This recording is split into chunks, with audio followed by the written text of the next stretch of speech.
ഒരു ചിരിയിൽ നമ്മുടെ ലോകം തന്നെ ചെറുതാകുന്ന നിമിഷങ്ങളുണ്ടെന്ന് ഞാൻ വായിച്ചിട്ടുണ്ട് കേട്ടോ.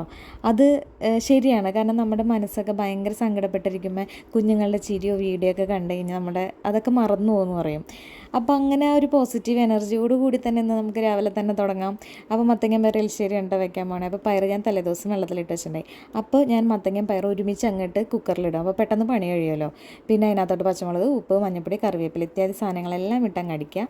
പിന്നെ ഇതാ ക്യാബേജ് തോരനാണ് ഇട്ട വെക്കുന്നത്. അപ്പോൾ ക്യാബേജ് ഇങ്ങനത്തെ ഒരു ചോപ്പർ ഉണ്ടെങ്കിൽ പെട്ടെന്ന് പണി നടക്കും. ക്യാബേജ്, ക്യാരറ്റ്, ബീട്രൂട്ടൊക്കെ ടപ്പേന്ന് നടക്കും കേട്ടോ. അപ്പോൾ ഇത് അതിലേക്ക് ക്യാബേജിലേക്കും പുട്ടിലേക്കും വേണ്ടിയുള്ള തേങ്ങയാണ് കേട്ടോ ഞാൻ ചിരകുന്നത്. അപ്പോൾ ക്യാബേജ് കടുക് പൊട്ടിച്ച് പച്ചമുളകും കറിവേപ്പിലയും കൂടി തിരുമ്മിയിട്ട് അതിട്ട് കൊടുക്കുക. കുറച്ച് തേങ്ങ ഇട്ട് കൊടുക്കുക. ഒത്തിരി കഴിയുമ്പോഴേക്കും സാധനം സെറ്റായിരിക്കും. അപ്പോൾ ഇതാ പുട്ട് കുത്തിയിട്ടുണ്ട്. ഇതാ നമ്മുടെ കൊല ഒരെണ്ണം പഴുത്ത് നിൽക്കണതിനോണ്ട് ഇനി കുറച്ച് ദിവസത്തേക്ക് പുട്ടായിരിക്കും എന്ന് പറഞ്ഞിട്ട് തന്നെ എപ്പോഴും പറയട്ടെ, അമ്മ മതി പുട്ടുന്നു.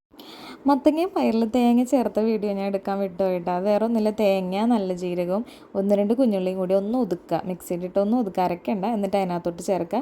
ലാസ്റ്റ് കടുകും കറിവേപ്പിലയും ഉണക്കമുളകും കൂടി പൊട്ടിക്കുക. അത്ര പരിപാടിയുള്ളൂ കേട്ടോ. അത് കഴിഞ്ഞ് വെച്ചു ഞാൻ ഇതാ വിട്ടു. അപ്പോഴേക്കും നമ്മുടെ കുഞ്ഞു പെണ്ണ് ഇച്ചിരി നേരം ഉറങ്ങിയിട്ട് തൊട്ടിൽ ഇടന്നിട്ട് എഴുന്നേറ്റു. അപ്പോൾ അവന് കുറുക്കുമൊക്കെ ഉണ്ടാക്കി സെറ്റാക്കി അങ്ങ് കൊടുത്തു കേട്ടോ.